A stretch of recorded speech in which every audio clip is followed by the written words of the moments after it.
Well, I'm still looking for my Blitzy, but I guess I can go on. You ready? You know this wasn't in my fucking contract! Alright, okay, we'll start the fucking panel then. It sounds like everyone's ready now. Are you okay with that?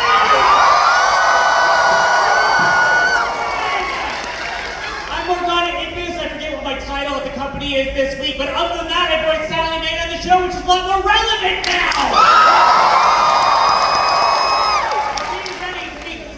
Helluva Boss people we have here this weekend. Play on that one more fucking time. Are you ready to meet everybody who's here at the fucking battle?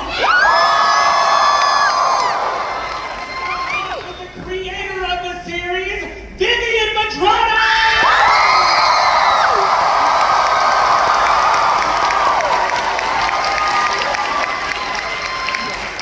Next up, my beloved sister's cupcake have a husband, the voice of Moxie, Richard Horvath!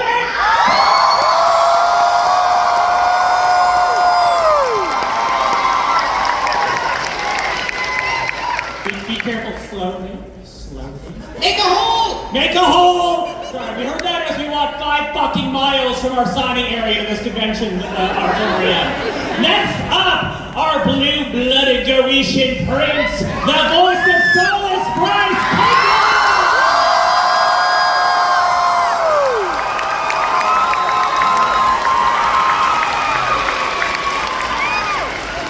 And next up, the gateway to a furry obsession so many of you didn't realize you had yet, the voice of Luna, Erica Lindbergh!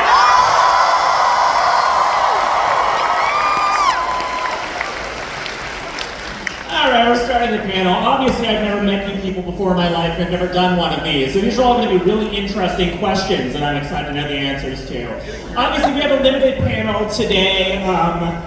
Brandon Rogers is doing 10 to 15 years in prison in California right now for elder abuse. The elder being Richard Horvath. I didn't think I pressed charges, but I did. Yeah. How many of you have seen the videos of Richard and Brandon beating the shit out of each other at these conventions? Yeah, you're fucking monsters. You've been laughing at those. Those have been a cry for help this entire fucking time. Thanks a lot. Thanks a lot. Yeah, very helpful. You're safe here, Richard. You're safe here. Is it a safe space? It is a safe space. Okay, good. It's a safe space. Okay, you better play your cards right, I swear to God, because Anyway, we got Richard here, Bryce. We've been catching up on a lot of your backstory and everything, and like your beginnings in this field, and like where your creative talents came from. And we didn't realize you were actually babysat by Erica Henningsen from Hasbin Hotel. We actually found this out last night. Erica Henningsen, while she was babysitting you, taught you everything you knew about dance and voice acting. Do you want to speak a little bit about that? Well, it was my ABCs that she taught me, yes. You all know Charlie? She babysat Bryce when Bryce was little.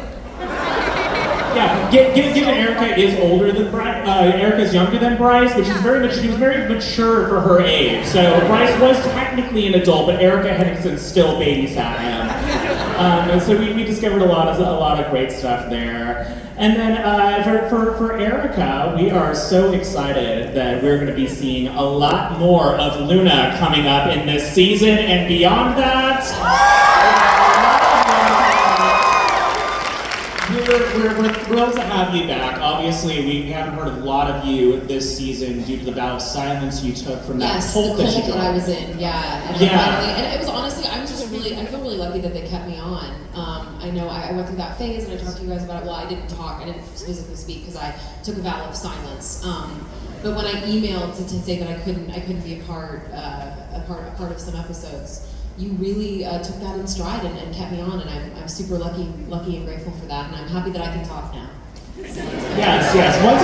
Now that we got you out of there legally, we're really glad that you can actually speak on the show. They actually busted me out of that cult. They came in and got me, and I'll never forget it. They put me in a little backpack, like it was almost like a baby Bjorn. Morgana, literally, I was so weak. There were so many. First we made a hole. We made a hole, yes.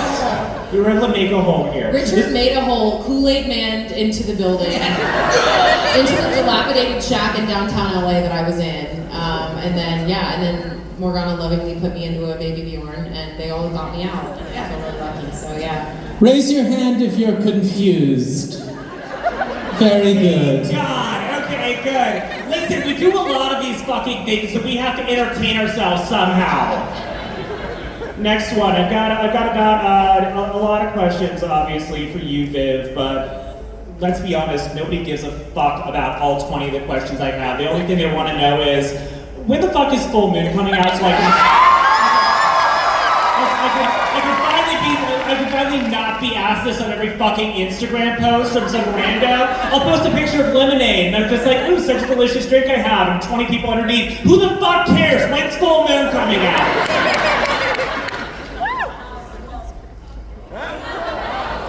And there you go, you all heard it here. You're welcome, everyone. Yeah, see, I can't say, they're trying to stop me.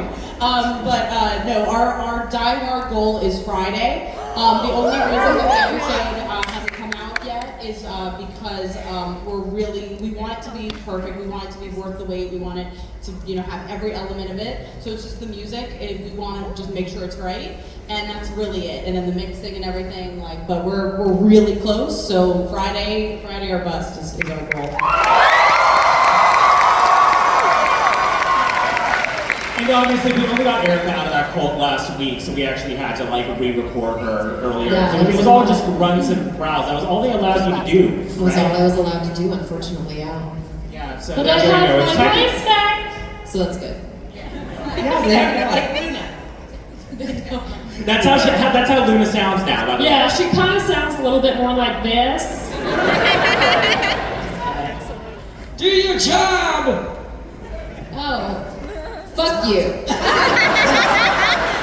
Do your job, Moxie. My name's Rhonda. Her name is Rhonda. I had a few changes I wanted to make. So. All right, well, we'll get to the other questions now that you know when fucking Full Moon is coming out. You're fucking welcome. Anyway. Viv, do you want to talk a little bit about the first half of season 2 so far? Now we're leading up to Full Moon. We've had a lot of shakeups in character dynamics. We have now... Who saw the teaser trailer for the second half of season 2? Let's start counting 1, 2, 3. Keep them up. 4. So we're seeing basically a lot of shit is about to hit the fan. For everyone. We have Stella and Androlphus are plotting to do whatever they can to destroy Stolas' reputation. We have a lot of drama between Stolas and what's the brain one? Blitz. Yeah. I think you mean Blitzy. Limbo? Blitz, Blotzo. Forbidden Blotzo. I love Blotzo. That's great. Him and Blotzo. Blotzy. I love it. Even the Stolas to make everything cute. Even if you had the ugliest name ever. It's like, oh, oopsie. I don't know. I was about to say, imagine having the hots for somebody named Blotzo, but if it's Blitzo, it's not that different. Imagine having How different, and then his last name is Buxo, so Yeah. it's not that What is it like writing a heartbreaking scene about a Goetian prince pining for someone named Blitzo?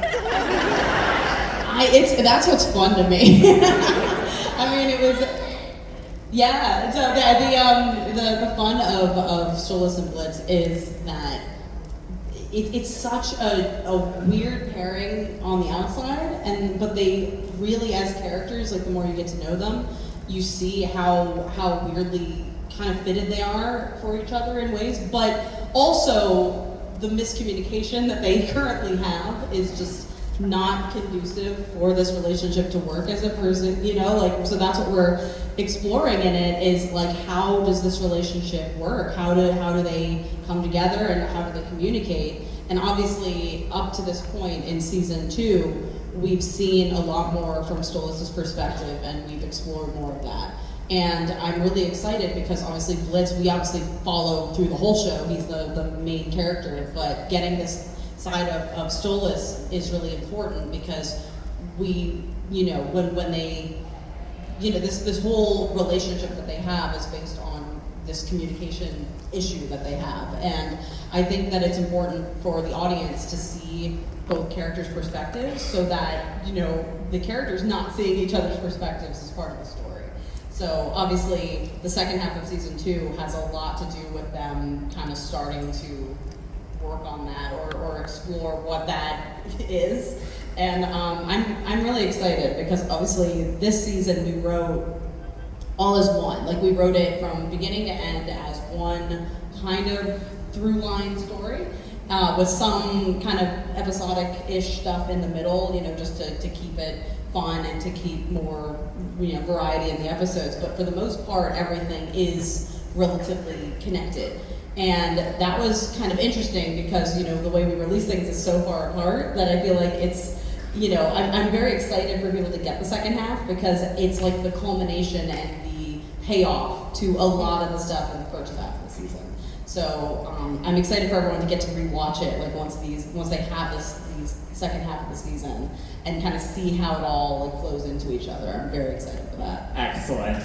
And without spoiling things, how does it feel to know you're about to hurt all of these people really, really bad? Feels good. And the truth of it, honestly, though, is that I'm the one that hurts first because I know the story and I have to watch the animatic and I have to be like, oh my god, and I have to be part of the voice sessions where we hear these heartbreaking deliveries. And but then I also know where it goes, and I also know that it all will eventually reach an end point that I'm very excited for. So I know the star at the end of the journey. So when you kill everyone off at the end of the series. So just so you know, at her autograph booth, she accepts cash, card, or vials of your tears, which she feeds off of in order to make the show. Richard, so on top of voicing Moxie, you are also our voice director. So you've had the job of taking the ridiculous, insane content and also mixing it with these deep, heavy, emotional moments. So from a director's perspective, how has this job been challenging in finding that balance with all of us and sort of finding the peaks of comedy and then really reaching a lot of us who are kind of, trying to find these comedic moments and bringing us down to, pain? Wow, how about that for an easy question? Could you explain the entire method of acting and emotion, but condense it in about a minute? Well, Viv and I are really fortunate because we have really super talented actors involved on this project. 3, 4, 5 of them right here on stage. 1, 2, 3, 4, 5. And so I don't think I've never had to give anyone a line reading in our lives. We just set the scene. It's like, if you can create the image in the actor's mind.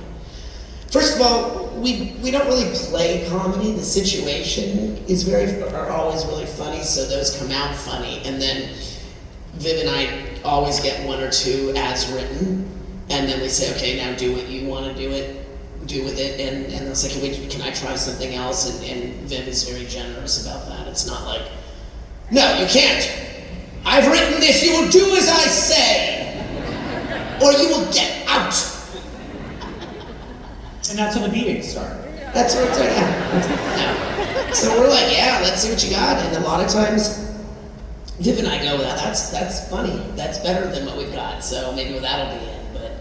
But the scripts are always really tight and very funny. So, and then as far as the dramatic scenes, I think that any actor knows that you don't ever have to play drama. You have to let the words do the work. The situation demands it. I don't really look at things from this is a drama versus this is a comedy, because in our primary realities of life, we don't go, oh, wait a minute, I'm in a comedy. I've got to be funny here. Or, oh wait, I'm in a drama, I have to be serious. Very often, we're very comical in serious situations, and very serious in what would be perceived as a comical situation. Like, Blitz is a perfect example of a character who's funny even in a dramatic situation, even when he's being dramatic. he gets the humanity through. And so, without even trying, there are moments that we go, oh, wow, that was really heavy, but we thought it was going to be funny. So those are like the surprisingly good moments. So I don't know if I answered the question, but no, I'll just go with yes. You've actually answered it so well that everyone in this audience is now charged for the class that you just taught. So you'll receive your bill on the way out. Yes. For Bryce, we've now heard several different songs from Stolas, including the standalone song we heard for "Look My Way," which is one of the most emotionally impactful of the songs so far. Although I think my favorite song of yours is coming up very soon as well. How has it felt? Did someone just boo me for hearing a song? Sorry. I got booed for that. Ooh. Okay, you're correct. Bryce, do you have a favorite song so far? And to follow up on that, since you're packing so much emotion into this, what has it been like for you to then finally see it animated and to see the visuals that's been paired up with your voice? Yeah, it's been incredible. I think the single greatest fulfillment that I've had doing the show is singing the songs and seeing the response to them. The first song that I sang, if you've heard me tell this story before, I apologize, but we were in the pandemic, early days. I had just had a second child, so they were a few days old, and my daughter was 1 year old, and we were out of jobs, and this job came along, and this lullaby came along for this dad, wanting to reassure his child that everything was going to be okay. And that when I listen back to the song now, I remember that part of my life and those emotions that I had. So I think one of the things that I love doing as a performer is bringing myself to a role, or bringing whatever's going on in my life to whatever's going on in that character's life. That's sort of our job. So I love singing that song in particular. It has a special place in my heart for that reason. But then the song you just mentioned, Just Look My Way, I never could have imagined the impact of the song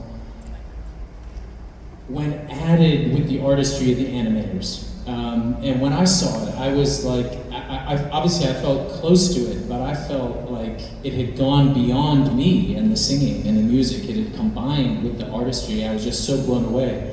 I mentioned that that moment in the song where where Stolas kind of like flies up and there's water coming. I just couldn't believe it. I felt like a Disney princess, So it's incredible. And I remember as a kid watching animated musicals and thinking, gosh, I'd love to be doing what those people get to do. And here we are.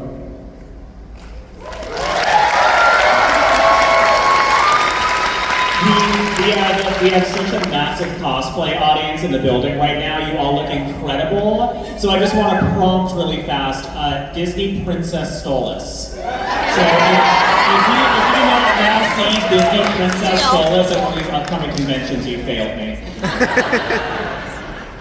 Erica, now that you're able to speak, and we're so glad for that. Yes, it's so lovely to have my voice back. When we first met Luna, we started at a point where I believe in the pilot she was referred to as a methed out homeless woman who decided to man the phones. But there have been some developments since then. We've actually had gotten a massive amount of maturity start to build up from Luna, from where she started at the beginning of the series, having these heart-to-hearts with Octavia, and I think kind of starting to understand her dad a little bit more. And I want to talk with you about these discoveries with Luna on having her maturity develop, and where you started with the character versus where we find her now and the direction that you see her sort of growing up in. Yeah, at the beginning, to echo Bryce, I've told this story before, but for the first, I think for the pilot, she was pretty two-dimensional. She kind of, we only really saw her in a couple different situations. It was usually pissed and more pissed. And then when Seeing Stars happened and we recorded for that, I remember reading the script and being so nervous because I went, oh my God, I made it as actors are wont to do. I made it so complicated in my head. Like, oh my god, like is it still gonna sound like her if she's being a soft girl for once in her life? Like, what is this conversation gonna be like? And I remember like freaking myself out. And then I got in the booth and I was like, Erica, just do it. Just do it. It's fine. Luna is like a facet of you. You don't need to like do so much. Make it complicated. So yeah, that scene turned out great because I really did like. As a Hail Mary, I just went, okay, well, if I'm between doing too much and doing too little, I'm gonna do too little. And then it ended up being like really lovely, and it set a nice tone. It set a precedent, because it's like, well, what does this character look like when they're doing this, or in this situation? And I think it really like broadened the scope of where she's able to go. And it set a really nice tone, and I'm so happy with how it turned out. So yeah, really just excited to like keep exploring that. One of the amazing things, especially in Seeing Stars or in any scene with Blitz and Stolas or Ozzy and Fizzarolli, is that they have these really emotional scenes and they're not together. They're by themselves in the booth. So when we put it together, it looks like they're together, but because we record everyone individually, that's twice as hard for them to be able to reach down to that place because they're not playing off of anyone. I mean, I'm reading along with them, but I'm certainly not, Brandon reading with Bryce or Octavia reading with Luna. So you sound just like her. My goodness. That's right. Say. You're doing like this. It's how Octavia sounds. It is amazing that I pulled the performance out of my ass that I did with you reading at me like that for Seeing Stars. You don't understand. My dad don't love me. Now let's go party. You're all welcome, okay? Mom, you never loved me at all.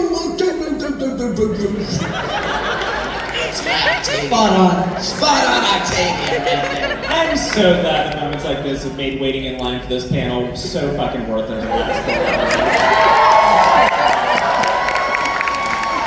That does bring me somewhere within the Spindle Horse vaults. There are audio recordings of every single scene in this show, but replace the character with Richard Horvitz.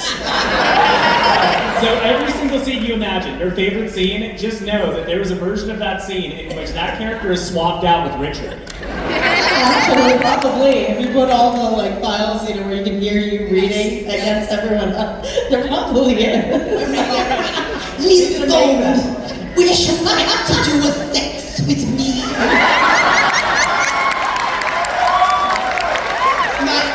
My new one is Miss Bomb Cherry. I love you.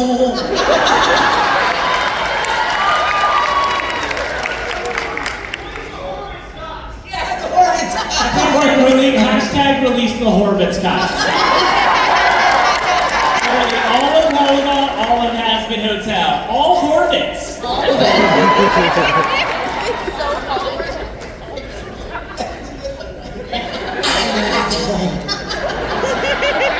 By the way, whenever we have Alex Brightman with us, Richard will do this quote at him. Oh, Beetlejuice! Oh, don't say it a third time! He loves it. He eats it up. Going down again, because we have to ask questions on this panel, and I'm totally prepared for this, for sure. Okay, you know what, I'm gonna give the audience what they fucking want. Favorite quote from the show. So everyone can hear the voice and everyone can scream really loudly for it. Erica, do you want to start?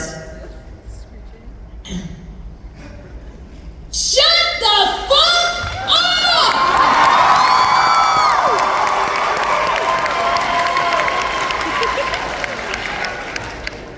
Oh no. He's about to fly into the stars like the Disney princess he is. That was the sound of a fucking dog!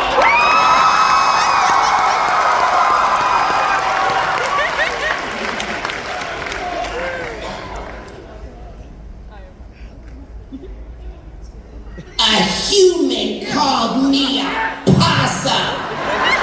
I am not a possum. I have a new one too. My new favorite is like, you do your job.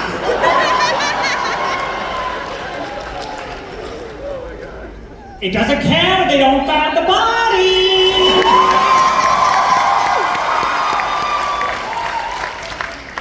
Viv, what's your favorite quote? Yeah, my favorite Viv line. Do it. Alright, fine. Richard was My favorite. Yeah, no.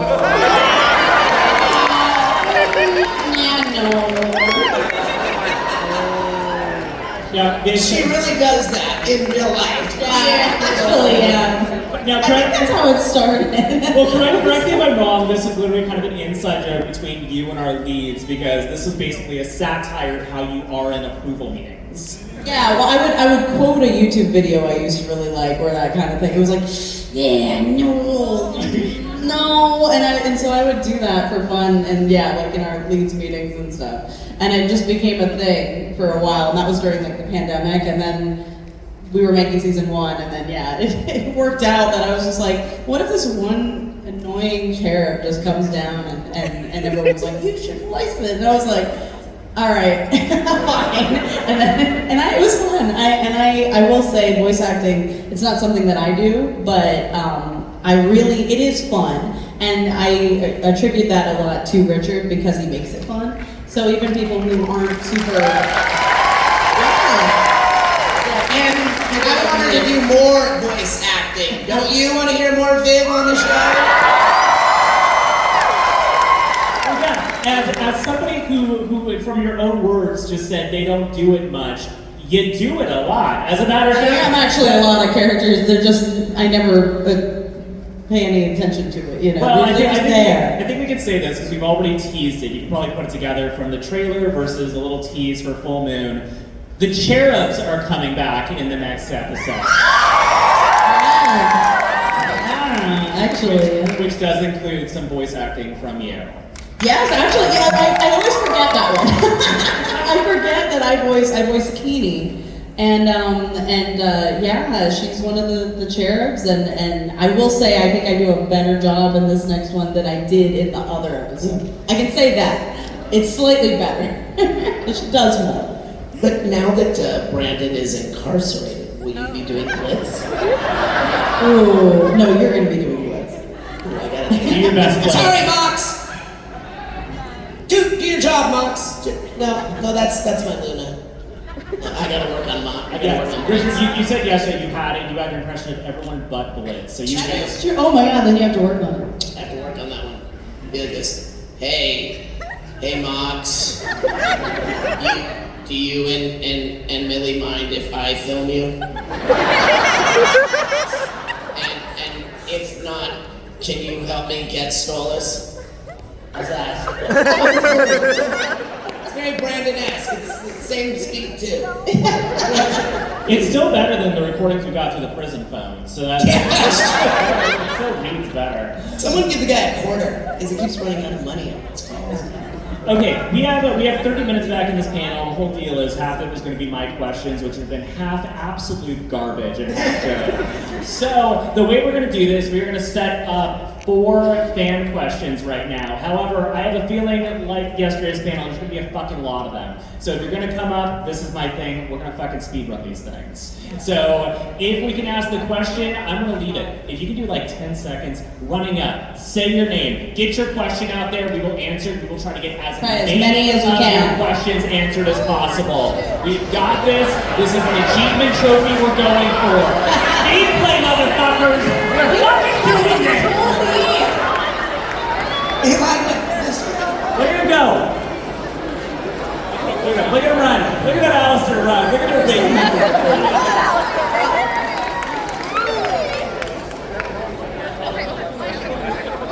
It's gonna be over there.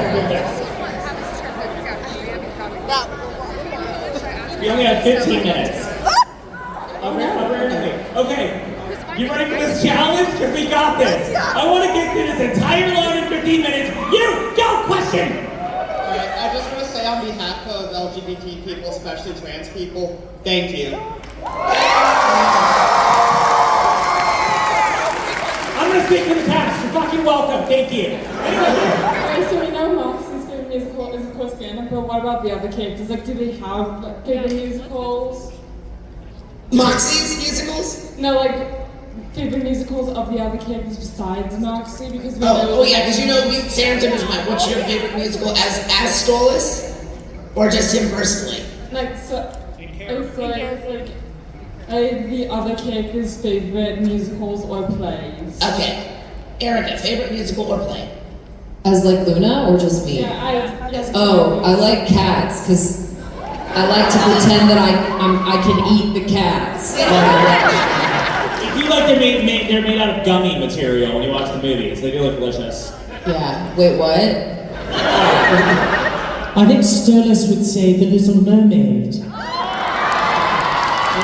Jodie Benson. Keeney's favorite musical? Keeney's favorite musical? Yeah. Sweetie Talk. Sweetie Talk.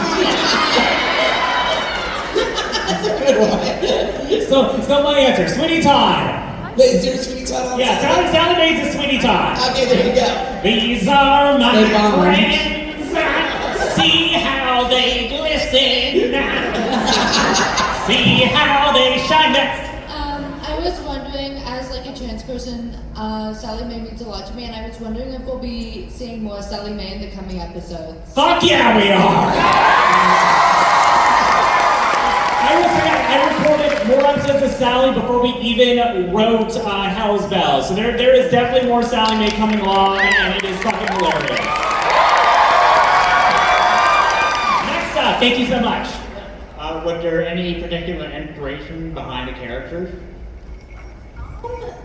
Well, honestly, I mean, every character came from something. So some came from music, some came from, kind of a trope that I like. Like Blitz especially, I really like chaotic characters, and I love like chaotic characters that have depth.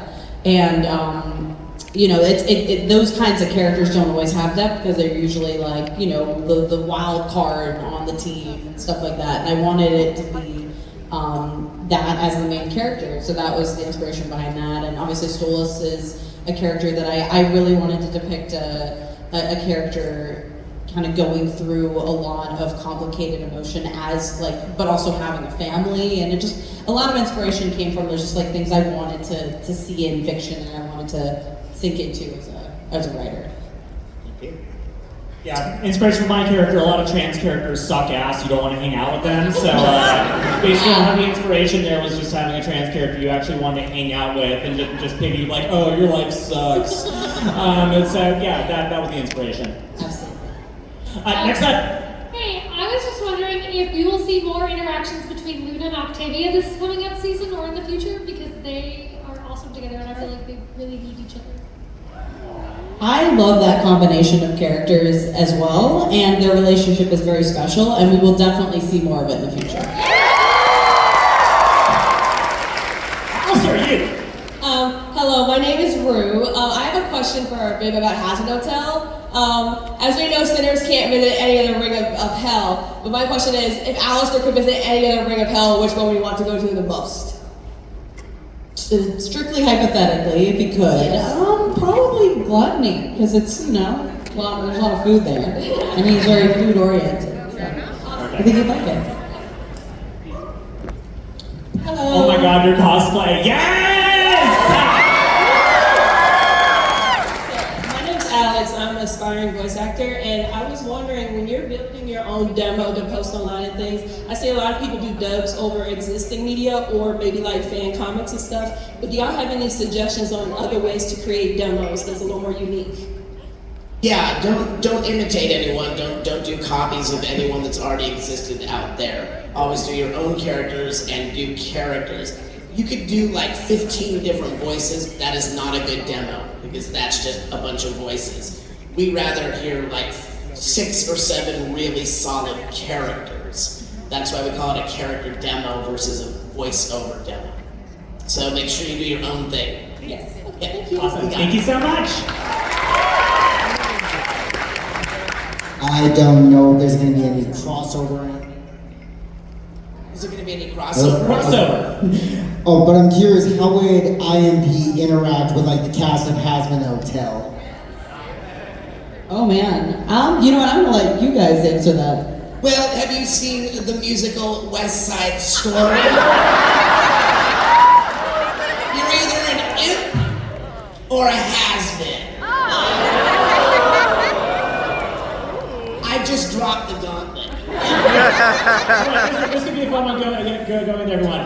What name a character from Has-Been your character would hang out with? Charlie. Vaggie, for sure. Vaggie, 100%. I was going to say Charlie too. I'm going to say Sally Mae and Cherry Bomb. Thank you so much. Vivsy, you absolutely cooked when you made Luna. Just want to say that real quick. My question for all of you: do you guys have a favorite cosplayer so far you've seen in the room or in the convention? In this room? Yeah, I'm going to say them. Yeah, all of them. Yeah. Very good question. Everyone's been killing it at this con, so I can't pick. So you guys are all doing a phenomenal job. If you cosplayed my character, my favorite. Okay, my question is, for each character, what is your like go-to drink to just forget the days? Mine is a Moxie or a Roxy or a Foxy, more Kappa than Chino. That's all I remember. As prop design in the episode, Alpha Bitch Beer. Gin martini, very dirty. Ethanol. Thank you so much. Next time.